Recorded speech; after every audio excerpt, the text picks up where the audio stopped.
Halo, Assalamualaikum warahmatullahi wabarakatuh.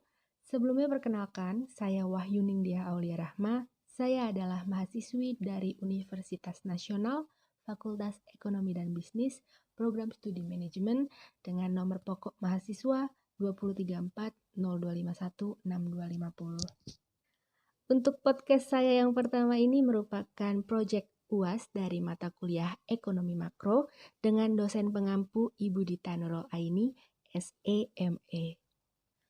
Judul yang akan saya angkat untuk kesempatan kali ini yaitu adalah upaya melawan dampak COVID-19 terhadap perdagangan internasional. Sebelum saya bahas lebih jauh, saya akan menjelaskan apa sih perdagangan internasional itu. Jadi teman-teman, perdagangan internasional adalah perdagangan yang dilakukan oleh penduduk suatu negara dengan penduduk negara lain atas dasar kesepakatan bersama. Penduduk yang dimaksud di sini dapat berupa antar perorangan, individu dengan individu, bisa juga antar individu dengan pemerintah suatu negara, ataupun pemerintah suatu negara dengan pemerintah negara lain. Nah, teman-teman, di banyak negara perdagangan internasional ini menjadi salah satu faktor utama untuk meningkatkan GDP loh. Perdagangan internasional pun turut mendorong industrialisasi, kemajuan transportasi, globalisasi, dan kehadiran perusahaan multinasional. Untuk alat dan tata cara pembayaran dalam perdagangan internasional, teman-teman udah tahu belum? Kalau belum, ayo kita bahas bareng-bareng ya teman-teman. Alat pembayaran yang dapat diterima secara internasional dalam perdagangan internasional dapat berupa mata uang asing, emas batangan, cek, ataupun surat berharga lainnya ya teman-teman. Nah, mata uang asing yang digunakan sebagai alat pembayaran di perdagangan internasional itu antara lain dolar US, itu punyanya Amerika Serikat, yen, mata uang Jepang, euro punyanya Eropa, dan pound sterling itu mata uang Inggris ya teman-teman. Oke, untuk cara pembayarannya itu kayak gimana ya teman-teman? Nih, kita bahas dulu. Yang pertama ada pembayaran di muka. Pembayaran di muka atau advance payment ini adalah sistem pembayaran yang dilakukan importir dengan cara melakukan pembayaran terlebih dahulu sebelum barang dikirimkan oleh eksportir.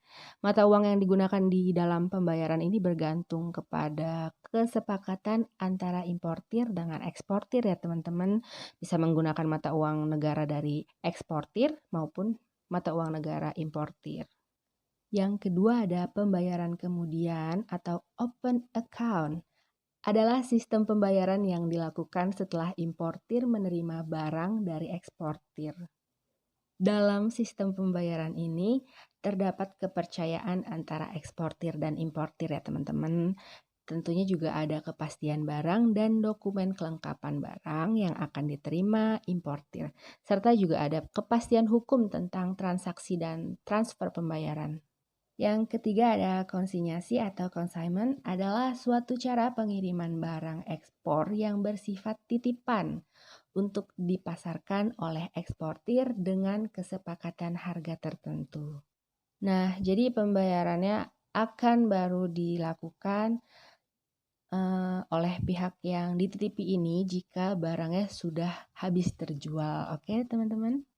Yang keempat ada pembayaran dengan wesel atau surat utang bank, bisa disebut juga bill of exchange, merupakan dokumen yang memuat pengakuan bank atau promissory note untuk membayar sejumlah uang yang tertera di atas wesel tersebut kepada pihak tertentu atau yang membawa wesel tersebut.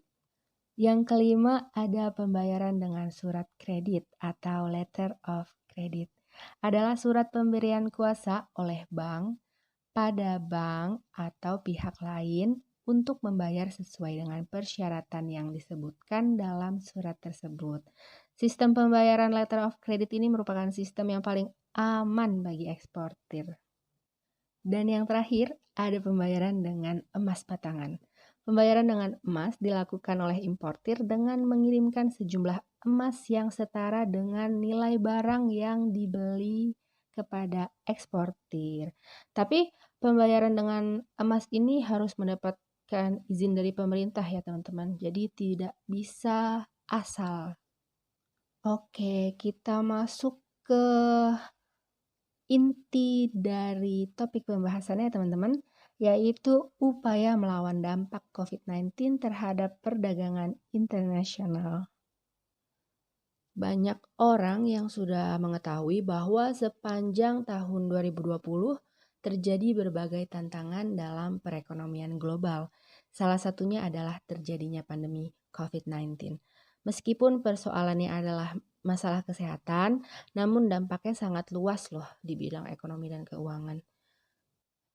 IMF memperkirakan ekonomi dunia akan kontraksi dan menekankan pentingnya respon kebijakan yang tepat untuk menghadapinya. IMF ini memperkirakan perekonomian global tumbuh minus 3,0% pada tahun 2020, turun dari 2,9% pada tahun 2019. Selanjutnya, ekonomi global akan pulih secara bertahap dan tumbuh 5,8% pada tahun 2021. Menghadapi kondisi tersebut, IMF menegaskan pentingnya upaya mengatasi COVID melalui kebijakan di bidang kesehatan yang disertai dengan langkah-langkah dalam memitigasi dampak ekonomi. Langkah tersebut dilakukan melalui kebijakan fiskal, moneter, keuangan, kerjasama internasional, peningkatan kepercayaan global, dan upaya-upaya percepatan pemulihan ekonomi. Sementara itu, dari laporan World Trade Organization atau WTO, perdagangan barang dunia telah turun 3% YoY pada kuartal pertama tahun 2020. Perlambatan ekonomi ini diperkirakan akan masih memberikan dampak pada tahun 2021.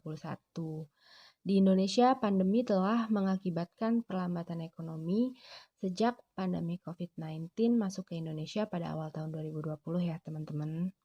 Ini telah mengakibatkan pertumbuhan ekonomi Indonesia menjadi minus 5,32% pada kuartal 2 dan minus 3,49% pada kuartal 3. Menurut data BPS atau Badan Pusat Statistik, komponen lapangan usaha transportasi dan pergudangan yang mengalami kontraksi terdalam sebesar 16,7%. Sementara itu, komponen ekspor barang dan jasa mengalami kontraksi pertumbuhan sebesar 10,82%, sedangkan untuk pertumbuhan ekonomi, Indonesia diprediksi akan tumbuh minus 4% pada tahun 2020. Sesuai dengan data dari BPS, nilai total ekspor pada bulan Juni sampai dengan September 2020 telah turun 5,81% dibanding total ekspor pada bulan Januari sampai September 2019. Sedangkan untuk kegiatan impor pada bulan Januari sampai dengan September tahun 2020 telah turun sebesar 18,15% dibandingkan total impor pada bulan Januari sampai dengan September tahun 2019. Jadi diperkirakan kinerja perekonomian akan menurun tajam. Dengan kondisi tersebut diperkirakan konsumsi akan terganggu, investasinya terhambat, ekspor-impor terganggu juga, dan perlambatan ekonomi dalam berbagai sektor. Adapun upaya yang dilakukan oleh pemerintah Indonesia ini adalah membuat program pemulihan ekonomi nasional atau disingkat dengan PEN. Nah, program ini diluncurkan untuk memulihkan ekonomi Indonesia dengan melindungi masyarakat dan mendukung usaha agar tidak makin terpuruk. Program PEN ini dinilai sangat penting dalam rangka mengatasi dampak dari pandemi COVID-19 yang sampai saat ini masih belum bisa diprediksi akan sampai kapan. Dalam program PEN ini, pemerintah memberikan subsidi, insentif perpajakan, dan dukungan bagi dunia usaha, BUMN maupun pemerintah daerah. Ini juga termasuk pada kegiatan ekspor-impor yang diberikan intensif fasilitas kepabeaan. Termasuk juga pada kegiatan ekspor-impor yang diberikan intensif fasilitas kepabean ini, stimulus yang diberikan kepada dunia usaha, khususnya perdagangan internasional telah dilakukan tidak hanya di Indonesia aja teman-teman. Banyak negara juga sudah melakukan kurang lebih program yang sama. Institusi perdagangan juga institusi kepabeaan memberikan fasilitas yang tujuannya diharapkan mampu mendorong perekonomian agar tidak semakin jatuh dalam penurunan yang tajam. Walaupun di perbatasan telah terjadi penurunan kegiatan, namun pelayanan perdagangan internasional tetap perlu untuk dipastikan berjalan lancar, terutama pada barang berupa alat kesehatan dan makanan ya teman-teman. WTO dan WCO selaku organisasi dunia juga sudah mengatur pergerakan barang antar negara, juga telah mengeluarkan petunjuk bagi negara anggotanya bagaimana menghadapi situasi pandemi seperti ini. Jadi kita doakan semoga semua programnya lancar dan kondisi dunia bisa kembali pulih normal seperti dulu lagi ya teman-teman. Semoga pandeminya cepat berlalu. Terima kasih banyak sudah mau mendengarkan materi saya hari ini. Mohon maaf apabila masih terdapat banyak kekurangan. Saya pamit undur diri. Wassalamualaikum warahmatullahi wabarakatuh. Makasih.